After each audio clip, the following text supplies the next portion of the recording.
As cinzas de uma semana insana em Brasília e a vida como ela é no campo e na cidade. Tudo bem? Olha que semana, hein? O Brasil vai elegendo as prioridades. Mas claro que a luta hoje tem várias frentes. Começa com a Covid-19.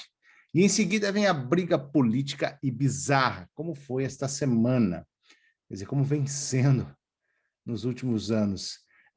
Temos que entender que o que acontece em Brasília afeta o campo e a cidade.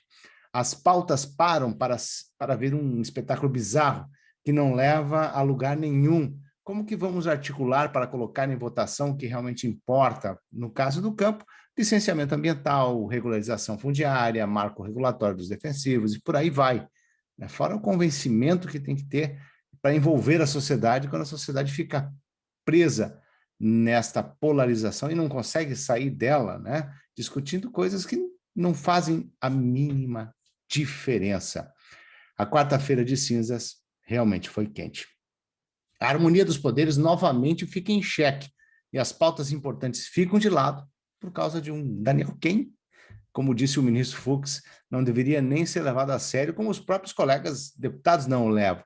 Claro que merece punição, ou pelo menos limite em relação a decoro, em relação ao que se quer da representatividade, ao que se quer que um deputado fale ou propague, longe de defender uma palavra proferida pelo excelentíssimo deputado em questão. Não é essa a questão. Um monte de falas truculentas, incitando contra o STF, e que também passa na cabeça de muita gente essas mesmas palavras, não representam de forma alguma ameaça à democracia, porque senão teríamos uma fragilidade institucional impressionante se levarmos isso em consideração. Mas se tornou pessoal, poderia ser um processo por injúria, mas na mesma semana o STF libera o senador do dinheiro muito além dos limites da cueca de volta para o trabalho e a acusada de mandar matar o marido, a deputada Flor de Lis, desfila com tornozeleira pelo Congresso. E isso não choca a democracia. O que é mais ameaça à democracia? Um deputado que não se sabe como foi parar lá, não tem representatividade ou fazer vista grossa para a corrupção e fazer pirotecnia com vídeos bizarros, por mais graves que sejam os xingamentos e as ameaças, depredar, roubar, matar, agora são pecados leves diante de um vídeo de extremista falando insanidades. Vamos ser sinceros, parece uma lei da mordaça, para ninguém falar nada contra os excelentíssimos ministros do STF, intocáveis. Quem é o fiel da balança quando a indignação não tem peso em crimes que eu considero muito mais graves, que deveriam ter pelo menos a mesma atenção, a mesma indignação, por mais que alguns loucos propaguem fechamento de poderes? É uma ameaça tão vazia que nunca vai encontrar apoio na sociedade, apenas em bolhas extremistas. Me parece mais que o judiciário está ditando o andar da carruagem no Brasil. Falar aquela inominável duas letras e um número, que está enterrada e bem enterrada, causa muito mais indignação e risco para a nossa coitada democracia do que qualquer corrupção ou crime contra a vida das pessoas. Agora, a Câmara não quis comprar a briga porque o tal Daniel não tem nenhuma representatividade. Queria ver se fosse um nome mais forte dentro da política brasileira. Caso tivesse, talvez não servisse de boi de piranha entregue de bandeja aos caprichos do STF. Mesmo que o tal Daniel seja indefensável, estamos falando de algo que vai além dos absurdos que são falados. Você está autorizado a torcer pela Covid-19 contra seus inimigos ideológicos, xingar todos os poderes, dizer o que pensa sobre qualquer parlamentar ou contra qualquer membro do executivo, desejar a morte.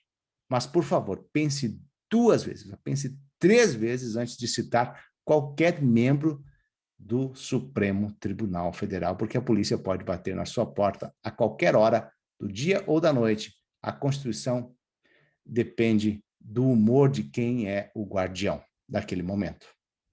Eu pergunto, fez alguma diferença na vida real dos brasileiros este show de horrores dessa semana? Parou o Congresso, parou o STF, mas pelo menos parece que o Conselho de Ética e Decoro Parlamentar vai começar a trabalhar e parar de deixar na gaveta casos de deputados enroscados na justiça e lambuzados na falta de decoro. E isso nós temos uma fila. A vida como ela é. Enquanto isso, produtores rurais lá no Mato Grosso, a gente acompanhou essa semana, como no caso dos produtores do Vale do Araguaia, que responde por mais de 1 milhão de hectares em plantio no estado, neste período de safra, aí vem aquele velho problema, né? Chão, atoleiros, buracos, acidentes, filas de carros e prejuízos incalculáveis. Mas na mensagem por SMS, o que menos se recebe é apoio. Que os produtores rurais daquela região receberam foi em tom de ameaça direta do governo com a seguinte mensagem: tolerância zero para desmatamento ilegal. Quem desmatar vai pagar caro com multa no CPF ou CNPJ do infrator. Um alerta ao governo de Mato Grosso. Voltamos ao ponto de avançar com a regularização fundiária para ter um CPF para aplicar a multa para quem pratica crime de desmatamento ilegal. Fácil ameaçar quem tem endereço e título das terras, basta comprovar o crime e punir. Isso é uma lógica, mas não ameaçar todos, já julgando como todos criminosos. Vivemos em tempos de ameaças, acusações, espetáculos bizarros. As máscaras vão caindo e ficam apenas as máscaras da proteção da saúde. Para não terminar em baixa, vamos seguir falando dele. Aos 85 anos, Paulinelli segue ativo, trabalhando com conhecimento da agricultura tropical e buscando soluções. Sim, a nossa esperança do Nobel brasileiro, Alisson Paulinelli, como não admirar os bons exemplos? O resto é tudo passageiro, até mesmo o tal BBB, que me persegue nas mídias sociais mesmo, que eu ou você não faça a mínima questão de saber quem faz parte desse programa, porque acredita que tem mais o que fazer na vida. Falo por mim, porque cada um tem o seu gosto. Até a próxima.